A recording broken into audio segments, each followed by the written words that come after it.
Hi folks, Alison here, UVLT's Programs Director. I'm out at Smith Pond Shaker Forest on this gorgeous October day. It's beautiful out, and I'm out here today because usually each fall I will give a history tour of the lower part of Smith Pond Shaker Forest. So we're right off 4A in Enfield right now, and I usually give a history tour looking at the cooler aspects of some of the Shaker history on the property. Since we're not doing in-person hikes quite yet, I thought I would give you all a virtual tour.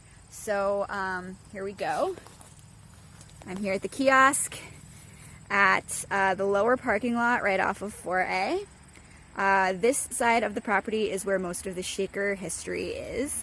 We've got our trail map here and an L-trip sign, and we are ready to go. So if you were looking to do this hike on your own, this is the very first intersection on the trail. The kiosk is literally right back there, and you want to go to the right towards Little Dog Falls, Shaker Reservoir, etc. So we're going to go down this trail. So I'm just off to the left of the trail, not far from where the intersection was, and what we can see here in the woods is this stone wall. When we're talking about land use history, stone walls are one of the most common things that we find in the woods that can tell us a little bit about the story of the past uses of the property. So stone walls are all throughout the forests of New England, and sometimes they're in the most random or hard to reach places. But what they are telling us is that this land was likely once all cleared and pasture for animals, and that's what those stone walls are. They were to keep animals in. So it's very likely that in this area, many of these trees were cut, and this wooded land was actually pasture. As you can see right now, it is mostly forest. So we're talking at least 100 to 150 years ago that this land was cleared, and it was probably cleared for sheep, because there was a big sheep boom here in the 1800s. So that's the trail up there, and we're gonna keep heading along. So this is the next intersection on the trail. To see the coolest things that involve Shaker history on this property, you want to go to the left towards the Spillway. So this is a pretty interesting artifact in the woods.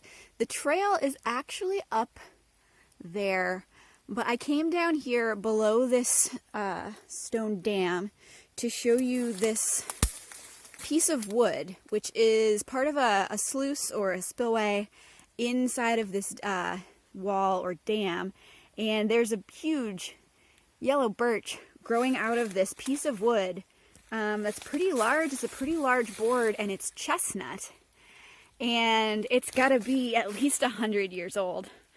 But chestnut, American chestnut, is known for its ability to withstand rot, and so it's been here for a very long time, and it has withstood rot and withstood having a tree growing out of it.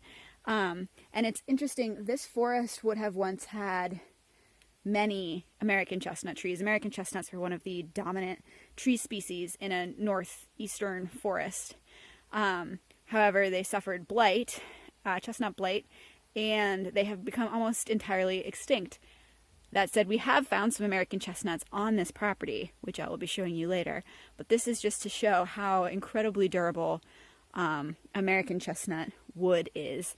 And to give you an idea of the extent of some of the Shaker building on this property, this is a pretty big wall or dam down here. It is, taller than I am. It's probably 7 or 8 feet, maybe taller. And so it's a very cool piece of Shaker infrastructure. So I'm above that stone dam right now looking at the brook, and this is another piece of what we believe to be American chestnut wood. It is working to divert the water down this way and to come down through the brook and beyond. So kind of around the dam, and it's another piece of wood that is probably hundreds, or at least 100 years old, just sitting in the brook, not rotting. So another wood plank out here at Smith Pond Shaker Forest made of American chestnut. It's pretty cool. All right, so after you walk along the trail, you come to this area where there's a big pile of rocks over there, more rocks over there, and the trail is about to cross this brook. You see the orange flagging here. That is because of this downed tree. So please don't go any closer and just be careful generally. But what we see here are basically two ends of what was once a much larger dam. So this is one side of a dam that would have gone across this brook, which I believe is Shaker Brook or Smith Pond Brook. There are two large tributaries on this property coming down from the pond. And then that is the other side of the dam. And what I'm going to do is I'm going to cross over the water and just walk a little closer to show you guys exactly what we're looking at over here. So for a moment, I want you to imagine that it's the early to mid 1800s. And then imagine moving all of these huge rocks to create these dams. And what the Shakers were doing is that they were diverting the water on this property to their home base down by Lake Mascoma and where the Enfield Shaker Museum is now.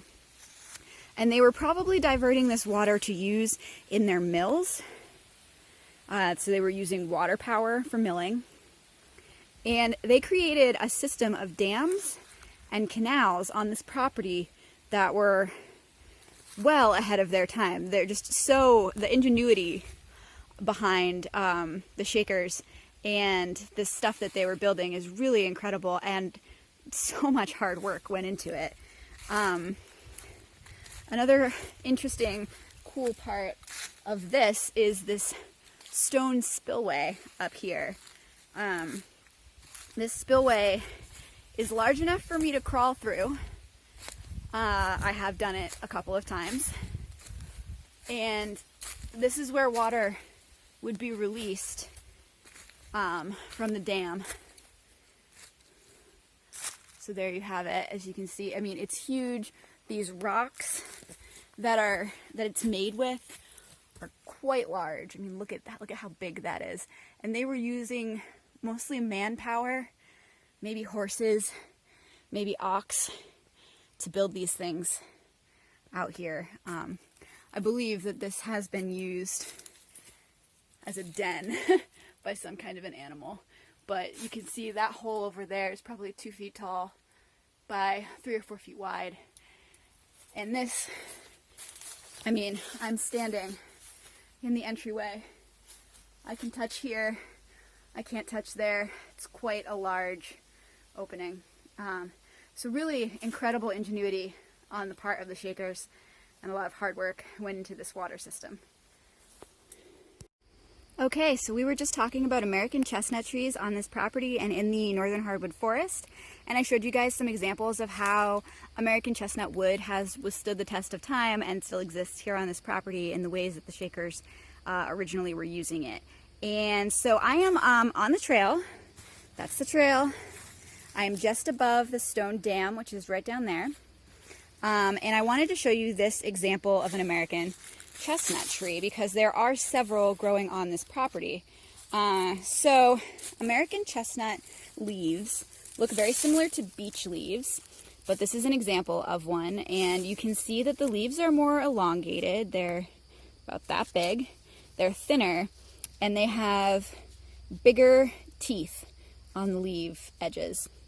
So that's how you can tell them apart from your average beech, which would be more like these, smaller teeth, fatter leaves.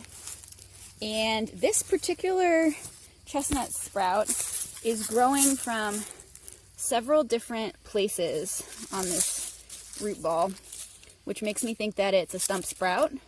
And so what happened with American chestnut trees in our northern hardwood forests is that in the early 1800s, a blight, which is a fungus, was transported over from Asia, probably on ships in bilge water, and it attacks the American chestnut trees and eventually kills them, and it's sort of a long death. And the trees will tend to sprout back from their stumps for many, many years after the original tree is dead. But American chestnut trees were a really important tree in the early American northern hardwood forest.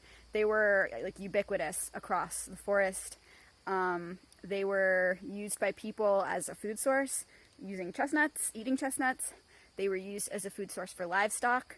And then their wood was actually, because it's so rot resistant, it was used in lots of different building projects. So it was used in building houses and barns, furniture, tools, and as you saw just a little while ago, it was used in this massive building project that the Shakers undertook on the Smith Pond property.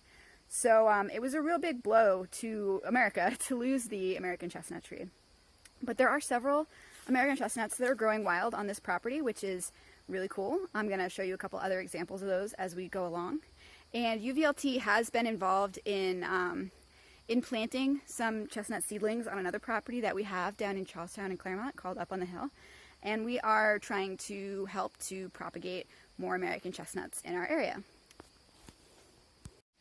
So this is another view of the other side of the stone dam right there. And what you can see down here is basically that dam would be holding back water. You can almost kind of see the brook that's down there. This whole area that has sort of this crater shape behind the dam would have once been filled with water as one of the impoundments that the Shakers created with their dams. And then they would have been able to let water out through that spillway as needed. So it's just kind of a cool place to stand and imagine what this might have looked like 100 or 150 years ago. All right, so I just came up the trail on this hill. Down there is again where that reservoir or impoundment of water would have been behind the dam. And now we're up here on this ridge. And this is where I used to show people an example of a big American chestnut tree. But unfortunately, as of last year, that tree had officially succumbed to the blight, and we had to take it down for safety reasons. But there are a couple cool things about this that I wanted to show you. So one of them is these stump sprouts. All of these sprouts sprouted this year with leaves, which are now, because of the frost that we had, I think they're all pretty much deceased for the year, but you can kind of see these ones are still a little bit green, and they're that long, thin, toothed leaf with the stump sprouts. So the tree, the roots of the tree are still alive and still trying to grow, but the fungus has killed the main part of the tree. The interesting thing about this tree that I want to show you is these circles. So this was a fairly large tree, but as you can see, the growth rings are super wide. Like that's as wide as my index finger. So this tree was growing at a really fast clip, probably to get big enough and old enough to reproduce quickly and create nuts before it succumbed to blight. So this was a really, really fast growing tree, and it did produce nuts. Up until this summer, I had been able to find some of the husks in this area, but I just looked around and I wasn't able to find any of them to show you guys, but maybe we'll find another one further up on the trail that I can show you. But yeah, just the fast growing growth rings on this tree are really incredible. And it's a fairly big tree. I mean, it's probably about a foot in diameter, maybe. I mean, at least 10 inches to a foot. So this was a pretty big American chestnut tree that did have a substantial amount of nuts coming off of it before it died. So that's pretty cool.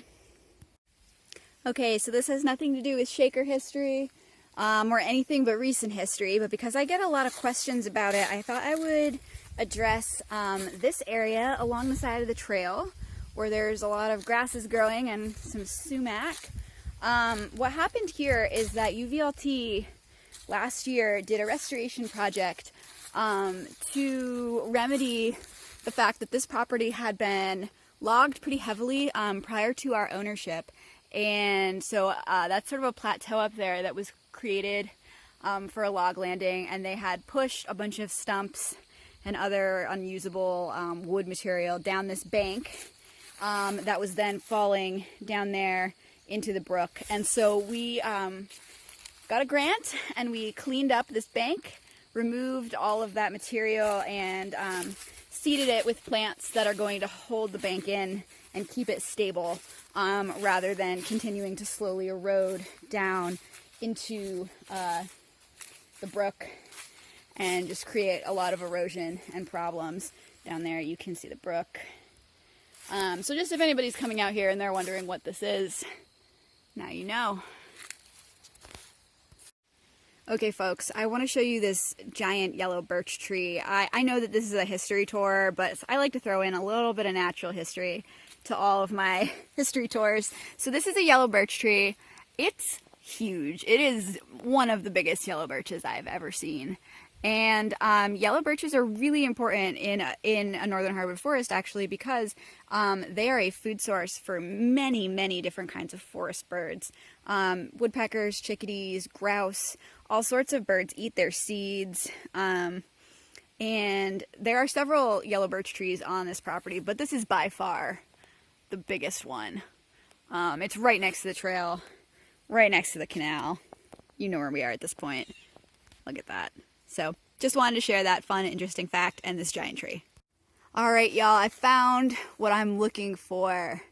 This is a big American chestnut tree. You can see the long, thin, toothed leaves up there in its crown, and way up at the top, I don't even know if you can see this, way up there, you can see some of the seeds. So what I'm gonna do is I'm gonna climb down this bank and I'm gonna see if I can find some dropped chestnut seeds for you guys to show you what they look like. So let's go find out. Success! Look what I found. All right, this is an American chestnut seed. I'm gonna use a leaf to pick it up because they are spiny. Look at that, American chestnut. So that's about the size of my palm, and it's coming off of this live and large American chestnut tree. So as you can see, this one is already split open a little bit. Let me see if I can, you can see the nut right in there.